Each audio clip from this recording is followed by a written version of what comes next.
ఉద్యాన శాఖ ద్వారా మామిడి బూజు బుట్టలు పంపిణీకి సిద్ధంగా ఉన్నాయని ఉద్యానవన శాఖ అధికారిని సంతోష్ కుమారి తెలిపారు. సోమవారం నుండి చౌడేపల్లి, సోమల, సదుం, పులిచెర్ల, రొంపిచెర్ల మండలాలకు సంబంధించిన రాయితీ ఊజీ బుట్టలను చౌడేపల్లి ఉద్యాన కార్యాలయంలో అందజేస్తామని అన్నారు.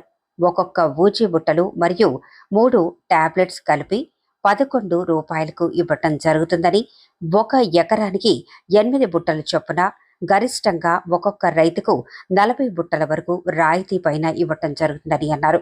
కావలసిన రైతులు వచ్చేటప్పుడు వారి యొక్క ఆధార్ కార్డు జిరాక్స్ మరియు 1B లేదా ల్యాండ్ పాస్బుక్ జిరాక్స్ 2 తీసుకురావాలని, రైతులందరూ ఈ అవకాశం సద్వినియోగం చేసుకోవాలని ఉద్యానవన శాఖ అధికారిని సంతోష్ కుమారి కోరారు.